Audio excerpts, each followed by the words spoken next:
Bonsoir à tous. Eh bien ce soir, parce qu'on est le soir quand je fais cette vidéo, sur la terrasse, tranquille, à côté d'un feu, eh bien en fait on va parler de quelque chose de très intéressant, de beaucoup plus intéressant, enfin pas de beaucoup plus intéressant que ce qu'on fait habituellement, mais de quelque chose en tout cas qui vous touche tous, puisque chaque année, vous recevez la petite enveloppe brune ou le petit message email qui vous dit qu'il faut remplir la déclaration fiscale. Donc la fiscalité est quelque chose qui touche tous les habitants du royaume. On va regarder ensemble ce que va comprendre ce cours de fiscalité. Donc, dans ce cours de fiscalité, voilà la table des matières. Donc d'abord, il va y avoir une petite introduction à la fiscalité, vous expliquer un peu qui est imposé, comment, enfin qui, quand, comment, pourquoi. Ensuite, on verra les différents revenus. Excusez-moi si je tousse un peu, c'est le feu qui fume pas mal. Ensuite, on verra les différents revenus qui sont taxés en Belgique. Dans ces différents revenus, on a notamment les revenus immobiliers et les revenus divers. Il y a également les revenus mobiliers. On parlera bien plus tard de la déductibilité des charges dans la partie 2, partie très importante pour l'examen, c'est pour ça que je l'ai mise en gras. Le calcul de l'impôt qui est très important. Et au final, pour votre information, on rajoutera encore une petite partie qui est tout ce qui est déclaration, donc comment introduire sa déclaration et le contrôle de et ensuite les contrôles fiscaux. Alors, au niveau de l'introduction, donc la première partie du cours, décidément j'aurais dû mettre le feu un peu plus loin. Donc, avant tout, il faut savoir qu'on reçoit tous une déclaration fiscale parce qu'on est habitant du royaume. Donc c'est parce qu'on a notre domicile ou le siège de notre fortune. Et là, même si on n'a pas son domicile, ça peut parfois être dangereux, mais c'est parce qu'on a son domicile en Belgique qu'on est taxé en Belgique. Donc on n'est pas taxé en Belgique parce qu'on est belge. On est taxé en Belgique parce qu'on est considéré comme un habitant de la Belgique. On habite en Belgique. Quand est-ce qu'on a... Donc, pour ne pas être imposé en Belgique, qu'est-ce qu'il faut faire? Ne pas être habitant du royaume.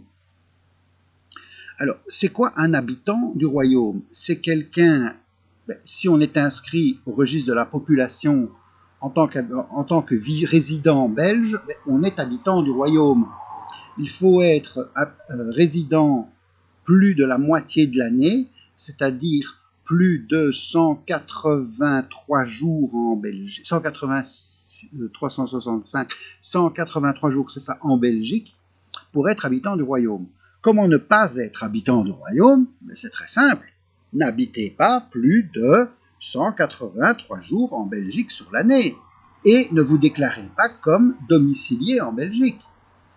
Je connais des gens qui ont un domicile, enfin qui ont une maison en Belgique, qui vivent de temps en temps en Belgique, mais qui ont tellement d'argent qu'ils ont décidé d'être résidents à Andorre. Andorre, 10% de taxes à l'impôt des personnes physiques sur l'année. En Belgique, on va jusqu'à 50% de taxes sur l'année.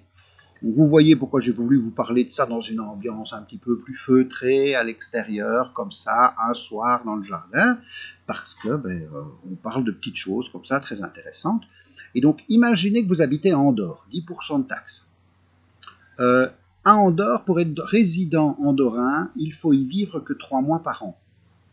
Donc, vous pouvez être résident andorrain si vous y vivez plus de 3 mois par an. Bon, Andorre est une petite principauté entre l'Espagne et la France, dans les Pyrénées. On s'y embête peut-être un peu l'hiver, quoique il y a de très belles pistes de ski pour les amateurs. Et en été, on peut y faire quelques randonnées. Donc on a vite fait 3 mois à Andorre, tranquille. Puis le reste du temps, on vit un petit peu en Belgique. Pas la moitié de l'année, sinon c'est dangereux. Et puis, on vit, je ne sais pas moi, une petite propriété en Espagne, une petite propriété ailleurs. Et il y a moyen comme ça d'avoir, si on a une grosse fortune, de vivre en Belgique à certains moments, mais ne pas y vivre constamment, et donc ne pas y être domicilié et ne pas devoir y payer des impôts. Alors, attention, parce que le siège de sa fortune, ça veut dire Si on a sa banque qui est en Belgique, si on a son travail qui se trouve en Belgique, si ses enfants sont scolarisés en Belgique, même si je dis que mon domicile est ailleurs, j'aurai beaucoup de mal à dire que le siège de ma fortune et de ma vie sociale ne se trouve pas en Belgique. Donc il faut parfois faire un petit peu attention. Bon, il y a beaucoup de littérature, beaucoup de jurisprudence là-dessus. Ça, ce serait très très long à vous expliquer malheureusement. Mais voilà, tout ça pour vous dire que tous les habitants du royaume sont taxés en Belgique. Alors, la commune a aussi son importance. Dans quelle commune est-ce que je suis taxé? Quand je suis habitant du royaume, je suis taxé dans une commune. Ça a une importance parce que la commune, en fait, ajoute un additionnel communal à l'impôt. Et il peut aller de 0 à 10%. Souvent, c'est autour de 8%. Donc, on est taxé à l'impôt, et sur cet impôt, il y a encore 8% qui sont prélevés. Quand on sait que certains derniers revenus en Belgique sont taxés à 50%, ça veut dire que si je gagne des millions, je vais être taxé quasiment à 50% sur mes millions. Eh ben, 1 million, 50%, ça fait 500 000 euros. Mais ces 500 000 euros seront encore taxés à 8% dans ma commune. Mais 8% de 500 000 euros, on est quand même à 40 000 euros encore. Et donc, c'est assez conséquent. Il y a certaines communes en Belgique où c'est zéro. Et donc, quand on a beaucoup d'argent, il vaut mieux être taxé dans ces communes-là. Bon, allez, tout le monde me demande quelles sont les communes dans lesquelles on est taxé à 0%. Il y en a encore deux en Belgique. C'est Knokke-le-Zoet et sur la côte, l'autre, Coxide. Ces deux communes-là, on n'est pas taxé quand on y réside. Donc quand on y est habitant. Comment être habitant d'une commune? Ben, c'est celle où au 1er janvier de l'exercice d'imposition, on est habitant. Alors attention, c'est quoi un exercice d'imposition? Donc actuellement, on est dans l'exercice d'imposition 2020, mais on calcule les revenus de 2019. Donc imaginons que pendant tout le 2019, j'étais à Coxide, je ne devais pas payer d'impôts en plus sur mes revenus communaux, et le 25 décembre, entre Noël et Nouvel An, il me prend une folie et je me dis « Oh, je vais retourner habiter à Oui, parce que Oui, c'est quand même une chouette commune et je préfère retourner à Oui, j'ai mes amis là-bas. » Et je décide de changer d'adresse à Noël, le 24, je change, et entre le 24 et le 25, je vais à la commune et je vais dire « Écoutez, excusez-moi, je n'habite plus à Coxide, j'habite à Oui. » Eh bien, comme au 1er janvier 2020, je serai domicilié à Oui, pour toute l'année 2019, je vais devoir payer des additionnels communaux à Oui et pas à Coxide. Et donc, je vais être obligé de payer à peu près 8% en plus pour toute une année alors que je ne résidais pas. Donc, il faut faire attention au 1er janvier. C'est aussi le cas, notamment le 1er janvier, c'est aussi le cas pour les personnes qui sont à charge. Donc, un enfant qui est né et qui est votre enfant le 1er janvier de l'exercice d'imposition, eh bien, il sera déductible pour toute l'année 2019. Alors que s'il naît le 1er janvier à minuit, le 2 janvier, eh bien, il ne le sera pas déductible. Donc, parfois, cette notion de 1er janvier est très importante. Il faut parfois faire très attention sur ce qui se passe le 1er janvier. Alors, ensuite, il faut savoir qu'en Belgique, la loi a défini 4 types de revenus qui sont imposables. En fait, quasiment tous les revenus sont imposables en Belgique. Il y a une seule chose qui n'est pas imposable en Belgique, c'est ce qu'on appelle la plus-value privée. Vous avez une voiture totalement privée, vous ne l'avez jamais déduite professionnellement, et vous décidez de la revendre. Vous l'aviez achetée 5 000 euros, mais vous avez fait plein de travaux dessus, maintenant elle est nickel, et vous la revendez 7 000 euros. Vous ne serez pas taxé sur cette plus-value. De même, vous avez votre maison, vous y habitez depuis pas mal d'années, vous l'aviez acheté 100 000 euros, vous avez remboursé le crédit. 10 ans plus tard, vous dites, ben non, je préfère changer de maison, et vous la revendez 120 000 euros parce que le marché a augmenté. Mais sur le 20 000 euros de plus-value, vous ne serez pas taxé. Donc sur les plus-values privées, on n'est pas taxé. Alors sur quoi est-on taxé? Ben, sur tout le reste. Alors d'abord, sur les revenus immobiliers. Il faut savoir que dès que vous avez un immeuble en Belgique, vous êtes taxé dessus. Mais on va voir que sous certaines conditions, on peut être exonéré. Et logiquement, on est taxé sur tous ces revenus immobiliers. Attention, en Belgique, on est même taxé sur les revenus immobiliers qu'on possède à l'étranger. Mais on ne devra pas payer 2 fois l'impôt. Donc si on a payé un impôt à l'étranger, on ne devra pas le repayer en Belgique. Mais ça risque de faire bouger tous nos autres revenus. Et donc que nos revenus belges soient quand même plus imposés en Belgique que si on n'avait pas du tout d'immobilier à l'étranger. Il faut savoir aussi qu'il existe, tout ça est une petite discussion entre nous, parce que l'introduction de la fiscalité n'est pas essentielle pour l'examen, donc c'est plus une petite discussion entre nous. Il faut savoir que la Belgique a conclu des accords avec tous les pays européens, évidemment, et que donc tous les pays européens transmettent à la Belgique le patrimoine immobilier que vous pourriez avoir à l'étranger. C'est pour ça que tous les gens qui ont un immeuble en France, la Belgique sait qu'ils ont un immeuble en France. Alors, il y a quelques temps, il y a 2-3 ans, comme ça, sur le bureau du directeur régional à Liège des impôts, il y avait une pile énorme de dossiers. Et c'était tous les résidents italiens qui habitaient dans l'arrondissement de Liège, et il avait reçu tous les biens immobiliers qu'il possédait en Italie. Donc il fallait leur écrire en leur disant « Excusez-nous, vous avez des biens en Italie, on a constaté que vous aviez des biens immobiliers en Italie, vous ne les avez jamais déclarés dans votre déclaration, il conviendrait à partir de maintenant de déclarer vos revenus immobiliers en Italie. » Et c'est valable pour tous les pays européens. Même chose pour les Portugais, même chose pour les Espagnols, même chose pour les biens en Roumanie, etc. Donc attention, tous les revenus immobiliers dans d'autres pays, européens en tout cas, la Belgique les connaît. Et dans le reste du monde, pour certains pays, la Belgique les connaît aussi parce qu'il y a déjà des accords avec ces pays. Donc faites attention, quand vous avez des immeubles à l'étranger, de savoir si la Belgique ne pourrait pas être au courant. Normalement, il faut déclarer tous vos revenus du monde entier dans votre déclaration belge.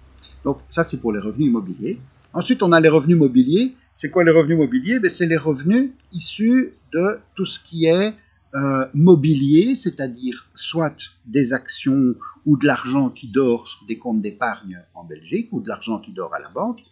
Qu'est-ce qu'on peut avoir comme revenu mobilier? La location ou la sous-location de certains biens meubles, des tableaux, des meubles, etc. Donc on verra par la suite, mais ça ce sont les revenus mobiliers. Ensuite, il y a même les revenus divers. Alors, les revenus divers, c'est quoi? C'est tout ce qui n'est pas immobilier, mobilier et professionnel. Donc, ils ont réussi à taxer, ils vont vous taxer même les revenus divers. Donc, qui ne sont pas immobiliers, qui ne sont pas mobiliers, qui ne sont pas professionnels. On y reviendra par la suite aussi. Et alors, il y a les revenus professionnels, c'est-à-dire les revenus de votre profession. Ils sont également, évidemment, taxés en Belgique. Alors, parlons plus précisément des revenus immobiliers. Alors, les revenus immobiliers, il faut savoir qu'en Belgique, on est un pays où c'est très rare. Le revenu immobilier est taxé sur un revenu cadastral qui est en fait le revenu fictif estimé d'un immeuble. Donc, combien est-ce qu'on louerait cet immeuble pour une année? Or, la dernière année qu'ils ont fait ce qu'on appelle une péréquation, c'est-à-dire en connaître la valeur de tous les immeubles belges, c'est en 1975. Donc ça date un peu. Pour les nouveaux immeubles, qu'est-ce qu'on fait? Puisque depuis 1975, on n'a pas revu les immeubles, les nouveaux immeubles, on n'a pas de valeur. Mais c'est très simple. On dit, vous avez une maison, 4 façades avec un jardin d'autant, qui a à peu près autant de fenêtres, chauffage central, autant de chambres, autant de salles de bain. Eh bien, dans votre village, il y a une même maison à peu près comme ça, mais dont on a déjà le revenu cadastral. Eh bien, vous, c'est à peu près la même chose. Donc, si cette maison a un revenu cadastral de 1900 et qu'une autre, un peu plus loin, qui a à peu près les mêmes caractéristiques qu'un revenu cadastral de 1700, chez vous, on va dire 1800. Allez, c'est 1800 votre revenu cadastral. Donc, c'est la valeur locative qu'avait cette maison en 1975. Mais depuis 1990, ils se sont dit, oui, mais on arrête un petit peu de taxer les gens, parce qu'on est taxé sur les revenus cadastraux, donc on arrête un petit peu de taxer les gens sur quelque chose qui date de 1975. En 1990, ça faisait déjà 15 ans quand même. Et donc à partir de 1990, ils ont décidé d'indexer chaque année, c'est-à-dire d'augmenter la valeur par un coefficient. Et l'index de 2020, donc pour cette année-ci, il est de 1,8230. Donc moi, par exemple, j'ai une maison qui a un revenu cadastral de 980, pas loin de 1000 euros, on va dire 1000 euros. Eh bien, cette année, mon revenu cadastral indexé n'est pas de 1000 euros, il est de 1823 euros, puisque je dois multiplier par l'index pour connaître mon revenu cadastral actuel. Donc voilà, ça c'est pour vous parler du revenu cadastral. Et en Belgique, quasiment toute la fiscalité immobilière est basée sur le revenu cadastral. Alors attention, ne confondez pas le revenu cadastral avec le précompte immobilier. Le précompte immobilier, c'est quoi? Pour ceux qui sont propriétaires, vous le savez, c'est cette taxe que vous recevez chaque année, où il y a une partie qui est pour la commune, une partie qui est pour la région et une partie qui est pour la province. Ça n'a plus rien d'un précompte immobilier. Qu'est-ce qu'un précompte à la base? C'est un impôt que l'on paye en avance. Or, l'impôt immeuble, logiquement, il est taxé, l'impôt sur les immeubles, c'est un impôt fédéral. Or, ici, vous payez une taxe qui est communale, régionale et provinciale. Donc le précompte immobilier n'est plus vraiment un précompte, c'est une taxe qui est c'est une taxe qui est déguisée en précompte, mais c'est une taxe. Hein, et on n'en parlera pas plus dans ce cours-ci. Donc ne confondez pas le revenu cadastral. Le précompte immobilier est basé sur le revenu cadastral, mais le revenu cadastral, c'est cette valeur locative fictive. Ça n'est pas une taxe, c'est une valeur qu'on a donnée à votre immeuble. Donc ça, c'est pour vous parler du revenu cadastral. Alors, les revenus immobiliers, comment ça marche en Belgique? Ça dépend ce que vous faites de l'immeuble. C'est aussi simple que ça. Alors, je tire un petit coup sur ma cigarette parce qu'on est entre nous et au calme ce soir. Qui ne s'allume pas, évidemment.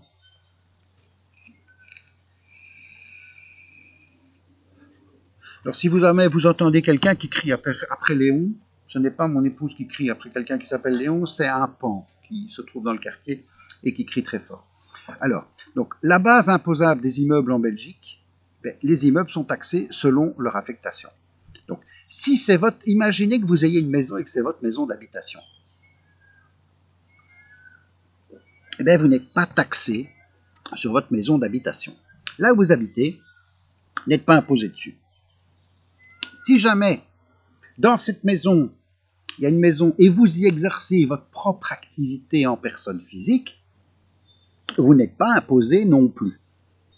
Parce qu'on considère que si jamais vous y étiez imposé, l'impôt que vous devriez payer sur cette activité serait quelque part un loyer et ce loyer serait déductible. Donc, on a décidé, vous ne payez pas de loyer forcément, vous ne pouvez pas vous payer de loyer à vous-même. La personne physique ne peut pas se payer un loyer à soi-même. Si vous êtes en société, c'est différent. Hein. Si vous êtes en personne physique et que vous utilisez votre maison comme locaux professionnels, vous ne serez pas imposé. Ensuite, imaginez que vous louez votre maison ou votre appartement à une personne privée. C'est ce qu'on appelle une location privée. Donc il y a un bail qui est privé, sur lequel il est écrit qu'on ne peut pas y exercer une activité professionnelle, hein, les vrais baux privés. Hein, bien là, vous serez taxé sur le revenu cadastral, RC, c'est revenu cadastral, celui qui date de 1975, fois l'index. Hein, on a vu que l'index était de 1,8230 cette année. Donc, fois l'index, fois 1,40. Si jamais la maison n'est pas louée, vous avez un appartement à la mer, vous avez un chalet dans les Ardennes et vous le louez à personne parce que vous souhaitez le garder pour vous, hein, et vous y allez le week-end, c'est ce qu'on appelle une seconde résidence, hein, eh bien, vous serez taxé de la même manière. Donc, n'essayez pas de louer quelque chose à quelqu'un sans bail ou sans le dire, puisque au final, ça vous coûtera aussi cher que si vous l'avez loué à quelqu'un en privé. Et donc vous serez aussi taxé sur le revenu cadastral indexé, majoré de 40%. Et enfin, le plus difficile, lorsque c'est une location professionnelle, c'est-à-dire que vous le louez à une personne qui va l'affecter à son activité professionnelle, là vous n'allez pas être taxé sur le revenu cadastral, vous allez être taxé sur les loyers, moins 40% du loyer. Donc en fait, vous allez être taxé sur 60% du loyer, parce qu'il y a 40% du loyer qui est considéré comme charge. Mais attention, le montant de ces charges ne peut pas dépasser 2 tiers fois 4,47 fois le revenu cadastral. Je sais, ça devient compliqué. Hein? On va voir ça plus en détail par après. Donc, un petit exemple, j'ai un appartement avec un revenu cadastral de 650 € et je pourrais le louer à 700 € par mois. Imaginons que c'est mon habitation, je ne suis pas taxé. Je ne suis pas taxé sur ma propre habitation. Imaginons que j'exerce ma propre profession dans cet appartement, je ne suis pas taxé non plus, je ne suis pas taxé sur le bien immobilier dans lequel j'exerce ma profession. Si jamais je le loue à un particulier qui n'y exerce pas sa profession, normalement, je suis taxé sur le revenu cadastral indexé fois 1,40, soit 660, c'est mon revenu cadastral, fois 1,8230, c'est l'index, fois 1,40, donc je vais être taxé sur une base de 1658,93. Et là-dessus, je vais être taxé. Si je le loue, la même chose si je ne le loue pas, donc si je ne le loue pas, je vais aussi être taxé sur 1658,93. Mais non, si je le loue à une société ou à quelqu'un qui exerce son activité professionnelle, alors là, je suis taxé sur, rappelez-vous le loyer de 700 €, hein, je suis taxé sur le loyer, moins 40% du loyer, mais ces 40% de charges doivent être limités au revenu cadastral, fois 2 tiers, fois 4,47. Donc, le loyer, 12 fois 700 €, 8400 €, moins 40% du loyer, 40% de 8400 €, c'est 3360 €. Donc, normalement, je devrais être imposé sur la différence. Hein? Il y a mon chien qui est en train de s'exciter sur quelque chose dans le jardin. Mais, ça doit être limité.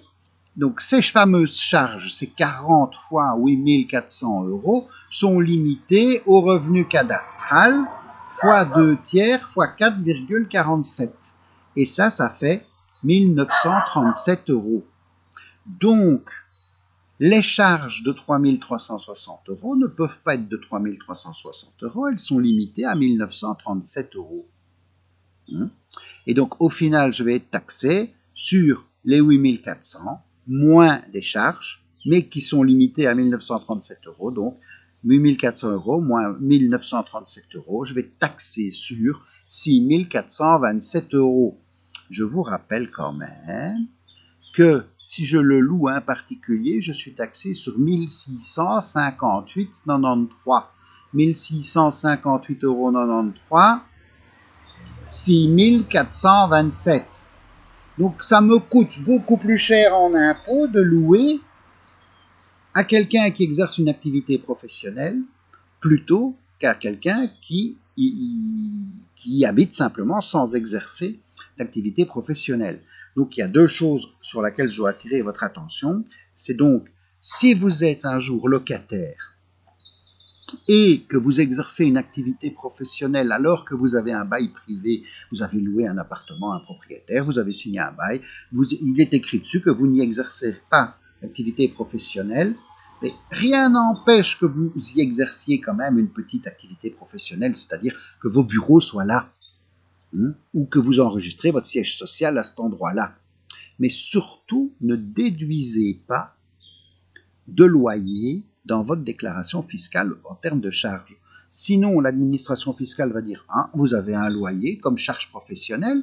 Qui est le propriétaire? Ils vont remonter vers le propriétaire et là, ils vont dire dites monsieur, excusez-moi, mais vous avez mentionné dans votre déclaration, monsieur le propriétaire, que c'était un bail privé. Or, quelqu'un l'a déduit professionnellement. Donc, ce n'est pas un bail privé, c'est un bail professionnel. Donc vous vous êtes trompé, vous n'allez pas être imposé sur 1600 et quelques euros, vous allez être imposé sur 6400 et quelques euros. Le propriétaire va revenir vers vous en disant « Dites, excusez-moi, mais on a signé un bail privé. Il est écrit dessus que vous ne pouvez pas y exercer une activité professionnelle. Or, vous l'avez fait. Moi, ça m'a coûté beaucoup, beaucoup plus d'impôts. On est quand même à presque 6 fois plus d'impôts. Hein. Beaucoup plus d'impôts. Cette différence d'impôts, je demande que vous me la payiez, parce que vous n'avez pas respecté votre bail. Si vous ne le faites pas, il peut très bien aller chez le juge de paix, et le juge de paix déclarera évidemment que, suivant le bail, vous ne pouviez pas, donc le préjudice subi par le propriétaire devrait être remboursé par vous. Donc ça, c'est le premier cas. Évidemment, quand vous êtes propriétaire, faites aussi très attention à ça, surtout que des locataires n'aillent jamais, en tout cas, déduire dans leurs frais professionnels le bail, enfin le loyer qu'ils payent pour un bail privé. Vous pouvez y exercer, on peut y exercer une profession dans un bail privé, enfin, si ça n'embête pas les voisins, ça dépend quelle profession. S'il y a 40 monsieur ou 20 monsieur qui montent par jour chez une dame dans son appartement, qui montent et qui descendent et qui font peut-être un peu de bruit dans l'escalier ou qui encombrent l'ascenseur, ça peut être gênant. Mais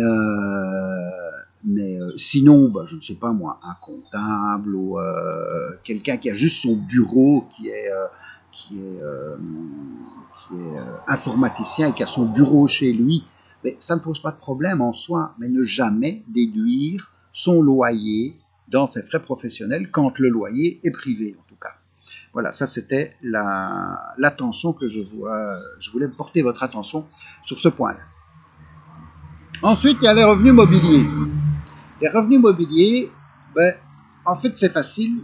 Dans les revenus mobiliers, habituellement, ils sont soumis, on ne paye pas d'impôt dessus de manière générale avec tous ces autres revenus.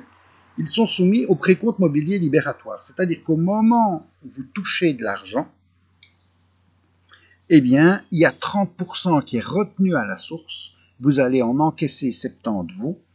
Et puis après, c'est fini, on ne parle plus de rien. Donc le précompte mobilier est ce qu'on appelle libératoire. C'est-à-dire que c'est un impôt qu'on paye tout de suite, et puis ensuite on n'en parle plus. Et vous restez avec les 50% de ce qui vous reste de revenus.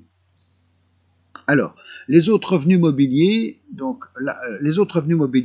sont taxés distinctement. Donc tous les revenus mobiliers habituellement sont taxés distinctement, le plus souvent à 30%. Alors, qu'est-ce qu'il y a comme revenus mobiliers? Les premiers, c'est les revenus mobiliers dont la déclaration n'est pas obligatoire.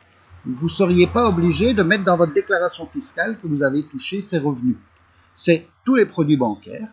Vous avez de l'argent en banque, vous avez des intérêts sur cet argent, de moins en moins, je sais. Mais sur ces intérêts, vous n'êtes pas taxé. Enfin, si, vous payez, la banque retient, imaginons que vous ayez 100 € d'intérêt à la banque, mais elle va retenir 30%, donc 30 €, et sur votre compte, elle va déposer 70 €. C'est fini, l'impôt a été payé, parce que la banque a tout de suite pris les 30 € et les a donnés à l'État. Oui, même chose si vous achetez des actions. Mais maintenant, il n'y a plus d'actions au porteur, les actions sont toutes dématérialisées sur un compte d'actions en banque, sur des comptes titres, et donc quand il y a des dividendes qui sont payés à la banque, enfin même la société qui paye les dividendes, retient tout de suite les 30%, les donne à l'État et vous verse que 70% de la somme.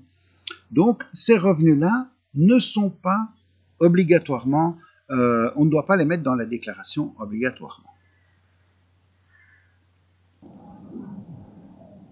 Ensuite, nous avons les revenus mobiliers dont la déclaration est obligatoire. Ça, c'est les revenus, c'est obligatoire, dont la Belgique n'est pas au courant immédiatement. Elle pourrait l'être assez rapidement, attention, ce sont les revenus étrangers, donc les revenus mobiliers étrangers, les locations ou l'usage de concessions de biens mobiliers. Alors, il faut savoir que la location, l'usage ou la concession de biens mobiliers, c'est quoi? Vous avez une société, vous aviez avant un tas de matériel. Vous décidez, vous, personne physique, de le louer à votre société. Ben, c'est une location. Donc, il faudra évidemment déclarer cette location qui sera taxable. Hein, si vous avez des forêts et que vous acceptez que certaines personnes y chassent, hein, c'est un droit de chasse, ben, le droit de chasse, ben, il est taxable. Même chose pour la tenderie, la veinerie, etc. Donc la tenderie, c'est pouvoir tendre des filets, je crois que c'est devenu interdit, mais pouvoir tendre des filets pour attraper les oiseaux lors de leur migration. Les droits de pêche, le droit de pêche aussi, vous avez des étangs et vous autorisez des gens à venir pêcher dans votre étang moyennant un droit, eh bien, c'est un revenu mobilier qui est taxable. Tous ces revenus, vous devez absolument les déclarer. Et ensuite, il faut savoir qu'il y a des revenus mobiliers qui ne sont pas imposables. Donc, souvent, ils ont déjà été prélevés à cause du précompte mobilier libératoire, mais ils ne sont pas imposables. Donc, ils ont déjà été imposés. Mais pourtant, vous ne deviez pas payer d'impôt dessus. Donc, il peut être intéressant de les mettre sur la déclaration pour retoucher le précompte mobilier libératoire qui a déjà été prélevé. C'est les premiers 980 € de revenus d'épargne dans l'espace économique européen. Imaginez que vous avez, je ne sais pas moi, 20 000 € sur un compte au Luxembourg. Rien ne vous en empêche. Vous les déclarez. Hein, mais le Luxembourg a prélevé un précompte mobilier, parce que maintenant il prélève un précompte mobilier, ou même en Belgique, vous aviez un compte d'épargne, avec 20 000 €, vous avez touché 50 €, c'est bien payé, 50 € d'intérêt dessus, eh bien ces 50 € d'intérêt, c'est pas 980 €, donc vous avez droit, vous n'êtes pas taxé dessus. Or, dessus, on vous a prélevé 30%. 30% de 50 €, ben, 30% de 50 €, 30% de 100, ça fait 30, ça fait 15 €. Il y a 15 € qui ont disparu. Mais sur ces 15 €, eh bien, vous pouvez les récupérer. Donc, il vaut mieux déclarer dans la déclaration ces quelques revenus mobiliers pour pouvoir les récupérer par la suite dans la déclaration, puisqu'ils ont été prélevés à la base. Il faut savoir aussi que les premiers 800 € de dividendes sur actions, maintenant, sont aussi exonérés d'impôts, donc ils sont non imposables. Donc, si vous avez perçu des dividendes, forcément la société qui vous a donné les dividendes a retenu 30%, bien, déclarez-le sur votre déclaration. Et malheureusement, je ne peux pas voir la déclaration avec vous parce qu'on a que 16 heures de cours, hein, normalement en aspect fiscaux, et donc c'est un peu trop peu. Mais déclarez sur votre déclaration que vous avez touché des dividendes et vous serez remboursé du précompte mobilier qui avait été retenu à la base. Donc ça, c'était pour vous parler un petit peu du précompte mobilier. Et alors, le dernier précompte mobilier, donc je vous dis juste que ça existe. Ce sont les droits d'auteur. Donc, les droits d'auteur, c'est quoi?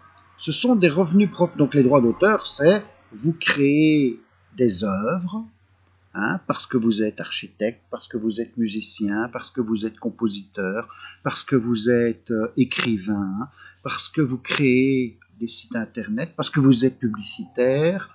Bref, vous créez quelque chose. Eh bien, plutôt que d'être rémunéré comme revenu professionnel, vous pouvez très bien dire qu'il y a une partie qui sont des droits d'auteur. Et la première tranche de 62 090 € en 2020, ça change chaque année, de 62 090 € de droits d'auteur, eh bien, il n'est pas soumis à l'impôt sur les revenus normal, classique, dégressif comme on va le voir par la suite, mais il est soumis à un précompte mobilier de 30%. Sachant que certains revenus peuvent être taxés jusqu'à 50% en Belgique, c'est intéressant de n'être taxé qu'à 30%. D'autant que ce n'est pas les 62 090 € de revenus qui seraient taxés, il y a 50% de frais forfaitaires sur la première tranche de 16 320 € et 25% sur la tranche comprise entre 16 320 et 32 640. Donc imaginons que je décide qu'il y a 10 000 € par an de mes revenus qui sont des droits d'auteur. Eh bien, imaginons que je gagne 70 000 € et que dans ces 70 000 €, je dis stop, je ne gagne pas 70 000 € de rémunération. Je gagne 60 000 € de rémunération et il y a 10 000 € de droits d'auteur. Sur les 10 000 €, eh bien, il y a 50% sur la première tranche de 16 320. Donc, sur les 10 000 €, je vais pouvoir déduire 5 000 €. Donc, je vais taxer sur 5 000 €. Et sur ces 5 000 €, je ne vais taxer qu'à 30%. Donc, au final, 30% de 5 000 €, ça fait 600 €. Eh bien, je vais donc, sur les 10 000 €, payer 600 € d'impôts. Attendez, je recalcule. 10 000 €, 50%, ça fait 5 000 €. 5 000, 30%, ça fait 150 €, excusez-moi. Et donc, 150 € d'impôts sur les 10 000. Oui. Et je suis en train de m'en mêler. 5 000, 30%, 50 fois, oui, 50 fois 30, non, 1500 €, pardon, d'impôts, sur les 5 000. Et donc, au total, je vais toucher les 10 000 moins les 1500, ce qui va faire 8 500 €. Et j'aurai 8 500 € à la place de m'être fait bouffer la moitié de mes 10 000, c'est-à-dire 5 000 €, et ne garder que 5 000 €. Donc les droits d'auteur sont parfois quelque chose de très intéressant. Maintenant, chaque fois que j'ai des clients, j'en ai, qui utilisent les droits d'auteur pour se rémunérer en partie, je leur demande de faire appel à des avocats spécialistes pour avoir des conventions bien bétonnées au niveau des droits d'auteur. C'est très très important. Donc les droits d'auteur sont un outil fiscal très intéressant, mais il faut passer par un avocat pour bétonner la convention de droits d'auteur pour être certain que tout fonctionnera bien par la suite et que ces droits d'auteur ne vont pas être qualifiés par la suite en revenus professionnels, parce que ça pourrait faire très mal en cas de contrôle. Ils vous diraient « Ah ben non, au final, vous devez quand même nous payer 5 000 € d'impôts à la place des 1500 que vous avez payés, plus les amendes, etc., etc., etc., plus les intérêts. » Donc, faire très attention, mais il faut savoir que le produit existe. Ensuite, il y a les revenus divers. Alors là, c'est le pire qu'ils ont inventé, évidemment. Les revenus divers, c'est tout le reste. Tout ce décidément ça commence à aller mal, mais ça doit être le vin, tout ce auquel vous n'avez pas pensé, tous les revenus auxquels vous n'avez pas pensé, ils y ont pensé à votre place. Donc, les revenus immobiliers sont taxés, les revenus mobiliers sont taxés, les revenus professionnels, ça on verra par la suite, sont taxés, et puis ils se sont dit, qu'est-ce qui reste? Ben, le reste, on va tenter de le taxer, sauf les plus-values privées. Et donc, on va inventer les revenus divers qui sont taxés aussi. Alors, les revenus divers sont taxés comment? Alors, il y a d'abord la sous-location d'immeubles. Imaginez que vous louez un immeuble à votre propriétaire. Vous louez un appartement à votre propriétaire. Vous vous retrouvez tout seul et vous vous dites « Oh ben tiens, cet appartement, il est trop grand pour moi. Et donc, je vais sous-louer une chambre plus une partie. Il y a quelqu'un qui va venir habiter avec moi, un colocataire, et il va me payer une partie du loyer. » Bien, il faut faire attention. Imaginons que vous payez 1 000 € de loyer, et que cette personne habite avec vous, et donc devrait vous payer 500, mais que vous lui en demandez 600. Pour vous dire, je vais essayer de gagner un peu dessus. Eh bien, sur les 100 €, vous allez être taxé dessus, parce que c'est une plus-value de sous-location d'immeubles. Alors oui, j'ai dit que les immeubles, donc ça c'est la deuxième chose, j'ai dit que les immeubles, vous n'étiez pas taxé dessus. Eh bien si, parfois quand même, vous êtes taxé dessus. Donc, si c'est votre immeuble, votre maison d'habitation, vous n'êtes jamais taxé dessus si vous la revendez. Si ce n'est pas votre maison d'habitation, et si vous la vendez dans les 5 ans dans les 5 ans après l'avoir acheté, donc dans les 5 ans juste après l'avoir acheté, bien dans ce cas-là, vous pourriez être taxé sur la plus-value que vous feriez sur un immeuble. C'est pour éviter évidemment les gens qui disent « Oh ben j'achète une vieille ruine, 20 000 euros, je la retape complètement moi-même, hein, je passe mes week-ends à la retaper, en plus je travaille dans le bâtiment donc ça tombe bien, je sais bien faire ça. Je l'ai acheté 20 000 euros et 2 ans plus tard je la revends 100 000 euros. » Ben non, parce que vous serez taxé sur les 80 000 euros, la différence entre les deux, la plus-value, à 16% 50.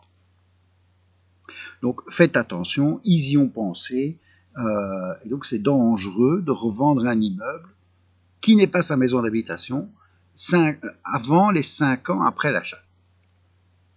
Pour les terrains, c'est la même chose, mais on peut aller jusqu'à 8 ans. Alors, si on la vend dans les 8 ans, entre 5 et 8 ans, on est taxé à 16,5% sur la plus-value. Si on la vend dans les 5 premières années de l'achat, alors on est taxé à 33%. Hein. Et faites attention, parfois les plus-values sur terrain, vous savez, c'est le genre de cas, quelqu'un connaît un terrain qui est inconstructible, mais il a entendu dire par des amis à la commune, ça se fait dans certaines communes, je ne tairai les couleurs politiques, mais il a entendu par un ami qui travaille à la commune ou qui est proche du bourgmestre ou par le bourgmestre, ah ben tiens, ces terrains, on est en train de voter, bientôt ils seront constructibles. Donc j'achète un terrain qui n'est pas constructible, très bon marché, hein, je ne sais pas moi, je l'achète 5 000 euros, et ensuite, 1 an plus tard, il devient constructible, et je le revends à 55 000 euros. Ben, je fais une plus-value de 50 000 euros. Et ben, je serai taxé sur cette plus-value si ça fait moins de 5 ans ou moins de 8 ans, donc je serai taxé de manière différente, mais entre 5 ans et 8 ans, donc jusqu'à 8 ans, je serai taxé dessus. Il faut faire attention sur les plus-values sur terrain aussi, c'est ce qu'on appelle un revenu divers. Les prix et subsides, ils y ont pensé aussi, c'est taxé à 16,5%. Donc vous voyez, ces revenus-là sont taxés à des taux spécifiques. Donc on les prend à part, on les sort de vos autres revenus, et ils sont taxés à ce taux-là. Tous les autres, vous verrez après, sont taxés à un taux progressif. Mais ceux-là, c'est des revenus qu'on sort et qu'on taxe à part. Et donc, les prix et subsides, imaginez que vous êtes chercheur et que vous recevez une bourse de l'université pour mener à bien vos recherches tranquillement dans votre coin, ça se fait souvent dans le milieu académique, hein, mais vous serez taxé dessus à 16,5%. Imaginez que vous gagnez le prix Nobel de la paix, eh bien vous allez être taxé dessus à 16,5%. À moins qu'en Suède, ils le taxent déjà. Alors il y aura peut-être une convention de non-double imposition. Et vous êtes taxé sur les prix et subsides. Attention, vous n'êtes pas taxé sur les gains de loterie, hein, sur les jeux de hasard. Mais les prix et subsides, vous êtes taxé dessus, c'est ce qu'on appelle un revenu divers. Et alors, oui, quand vous percevez des rentes alimentaires, vous êtes taxé dessus sur 80% des rentes. Donc, imaginons qu'il y a un divorce. Papa, maman divorce. Maman a la garde des enfants. Maman demande une pension alimentaire à papa. Papa pourra déduire 80% de sa pension alimentaire de ses revenus, mais l'enfant, attention, hein, la rente alimentaire, elle est au nom de l'enfant, hein, elle n'est pas au nom de la maman. Hein. Donc 80% de la rente alimentaire sera au nom de l'enfant. Évidemment, vous verrez par la suite que jusqu'à 8 800 et des euros, on n'est pas taxé. Donc, si ces 30 ne dépassent pas 8 800 et des euros, ce qui est assez rare quand même, l'enfant ne sera pas taxé. Mais il ne faut jamais mettre les rentes alimentaires perçues pour les enfants au nom du parent. Parce que sinon, ça viendrait s'ajouter aux revenus de la maman. Hein. Et ça, c'est imposable globalement, donc avec les autres revenus. Donc, les rentes alimentaires perçues sont taxables. Heureusement, quand c'est pour les enfants, qui ont rarement d'autres revenus que ceux-là, hein, parce que c'est même pas eux qui les touchent, c'est le parent habituellement, mais c'est à leur nom, donc c'est leur revenu, ben, ils ne sont pas taxés dessus. Et enfin, les bénéfices et profits occasionnels sont taxés à 33%. Il ne faut pas l'oublier. Donc imaginons que j'ai du muguet dans le fond de mon jardin, que le 1er mai je mets une table dehors, on oublie les considérations TVA aussi, hein, mais je mets une table dehors, je vends mon muguet, je suis désolé, c'est ce qu'on appelle un bénéfice occasionnel. Logiquement, je dois le déclarer dans ma déclaration et payer 33% dessus. Autre exemple, j'habite à Francorchamps, j'ai une grande maison avec 2 chambres qui sont libres parce que mes enfants sont partis. Et certains week-ends, Francorchamps, il n'y a plus de place d'hôtel. Hein. Pendant le Grand Prix, c'est difficile de trouver de place d'hôtel. Et donc, je loue ces chambres 1 ou 2 fois par année. C'est pas pour ça que je suis un hôtelier. C'est pas pour ça que je fais chambre d'hôte. Non, je le loue 2 fois par an. Eh bien, c'est un profit occasionnel. Il faut pas que j'oublie de déclarer ça dans ma déclaration. Dans mes clients, j'ai un policier haut gradé qui, chaque année, donne un cours en criminologie à l'université de Liège. Il donne, je crois, 4 heures de cours. Il est rémunéré pour ça. Il faut qu'il le déclare dans sa déclaration fiscale. Parce qu'il a touché quelque chose. Il n'est pas indépendant. Il ne s'est pas déclaré indépendant pour faire ces quelques heures. Hein, il reste fonctionnaire de police. C'est pas son salaire, parce qu'il c'est pas un salaire. Il n'est pas engagé par l'université. Il vient faire quelque chose, il est payé pour, et l'université fait une fiche fiscale en disant, oui, il a fait quelque chose, une fois, comme ça, de temps en temps. Imaginez que vous ayez un ami qui vend des avions très chers. 1 million l'avion. Et que vous ayez un autre ami que vous connaissez qui veut acheter cet avion. C'est mon chien qui s'excite. Un autre ami qui veut acheter un avion. Et vous dites à votre copain là, qui vend les avions, dit, j'ai un acheteur pour toi. Mais bon, moi je veux bien te le présenter, mais c'est moi qui te le présente, donc tu me files 10%. 10% d'1 million, c'est quand même pas mal, c'est 100 000 euros. Ouais, ça va, pas de problème. Hein. Alors vous allez trouver l'autre, tu dis, écoute, moi je t'ai trouvé quelqu'un, il n'y a pas de souci, et donc vous allez toucher les 100 000 euros. C'est pas votre boulot habituellement de vendre des avions ou d'être commissionnaire, et vous avez touché ces 100 000 euros. Eh bien, c'est un profit occasionnel, donc il faudra le déclarer. Donc ça, c'est pour vous parler des profits occasionnels.